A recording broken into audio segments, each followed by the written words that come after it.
According to a massive new report from Rolling Stone, Donald Trump has basically had his lawyers and aides spy on his former chief of staff, Mark Meadows, for this entire year, as far as we know. So here's what happened. Earlier this year, the report points out, Donald Trump sent his lawyers, his aides, everybody like, hey, go find out what is Mark doing. And as we all know, Mark Meadows, of course, was the chief of staff during the 2020 election and all of the horrible things that Trump did after the 2020 election. So Mark Meadows was the central figure. He was the guy getting the text messages. He was the one working out the details and, oh, could we steal the voting machines? Could we work with this state to get them to overturn it? Mark Meadows is central to all of those alleged crimes that may have happened. And so, of course, Trump is worried about that. He wanted his people to go out, spy, get all the information they can to find out if Mark Meadows is in fact cooperating with the feds. Now, all of Trump's people have come back and said, we don't know. Like, you sent us on this fact-finding mission, as they called it, and we came back with nothing. Like, we had no idea what the guy's doing. Well, it turns out one of the things that we don't know what he's doing, we do know what he was doing because he was, in fact, talking to the grand jury under oath. So he did go and testify to them. He spent a long time with them. And Trump's people somehow couldn't even figure that out. The New York Times figured it out, but Trump's all the best people didn't even see that happening under their nose when they're supposed to be keeping a watchful eye on Mark Meadows. But here's the funnier part.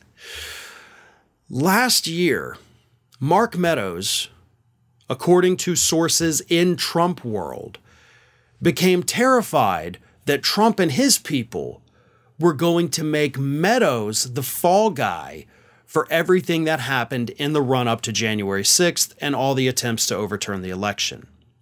So here's the thing.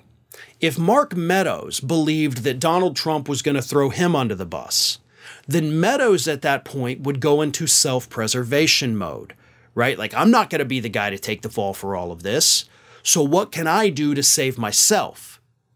Well, in that instance, the only thing that Meadows could do to save himself, instead of him being thrown under the bus, he would have to find somebody to throw under the bus.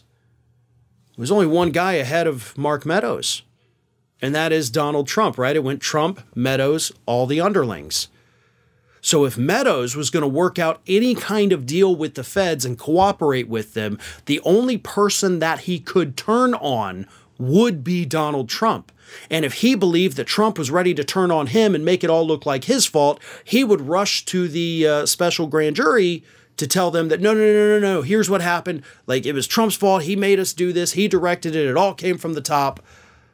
And that is the most likely scenario. I can't say it likely happened, but of all the possible scenarios, that does seem like the most likely one.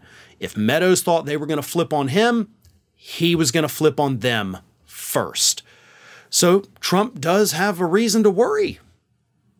But he wouldn't have a reason to worry if he didn't think he did something illegal. And that's the part of these stories that I think everybody always misses. Like, nobody happens to mention that, right? You don't send your people out there to spy on your former chief of staff because you're worried he's going to flip on you if there wasn't something he could flip about, right? Like, you don't worry about your kids falling off the trampoline outside when there's no trampoline. You know, if you're driving down the highway and you see a cop with a radar gun out there, you don't think, oh, unless you're speeding.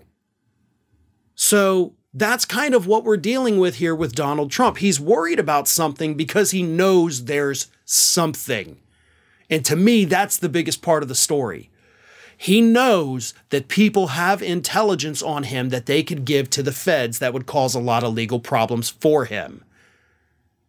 And it still blows my mind that people fail to mention that when they talk about it, or, of course, when they write these stories. This is a great piece by Rolling Stone, but you missed the big part, and that is Trump clearly did something that he knows other people know about, and he's worried that they told the feds. Sometimes, yes, these things are implied, but it's best to just say them outright so people get a full understanding and don't have to read between the lines about how terrified Trump is and, of course, why he is so terrified.